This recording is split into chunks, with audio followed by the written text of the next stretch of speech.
Okay, so here's the update on the new pedal pad. I have all the gear attached, made the new cables, everything's wired up and working. One of the things I didn't mention in the prior video is that this board doesn't go on the ground. It has all my MIDI controllable devices, and at the gig I actually lean it up against the back of my rig.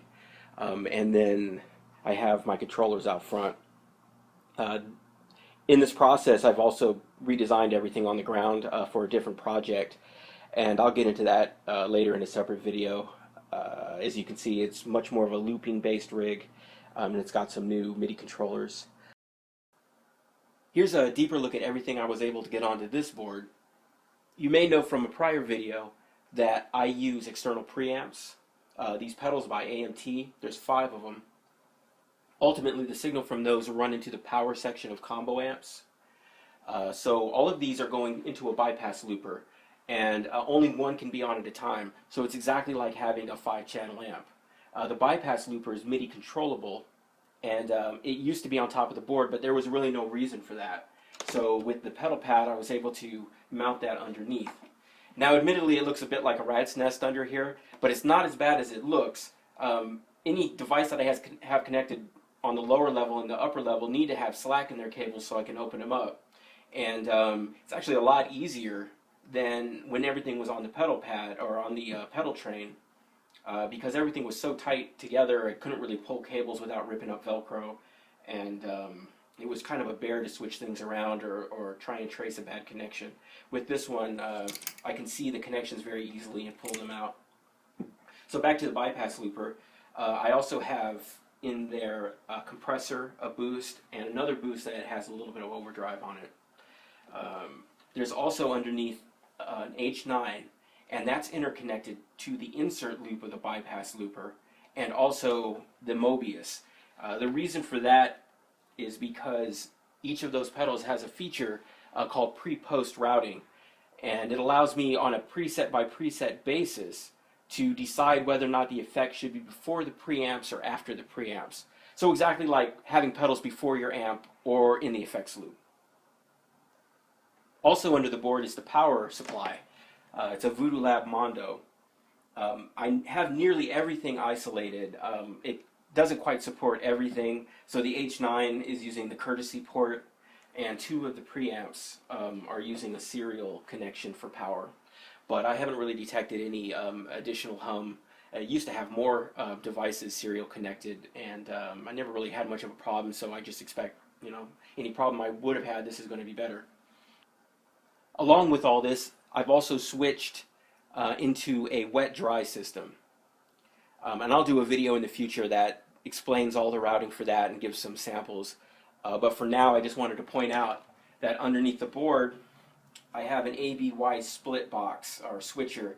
This is also MIDI controllable. Most of the time it's in Y mode. There's just a couple presets where I like to kill the dry signal, and I'll do that there.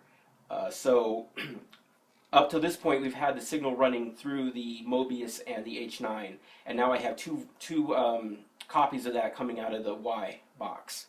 The first copy is what I call my dry signal, and it runs into this RC booster and then out to the power section of the amp. The RC booster is my master volume for that amp and also a bit of finalizing EQ. Then the second copy of the signal runs into this parallel blender.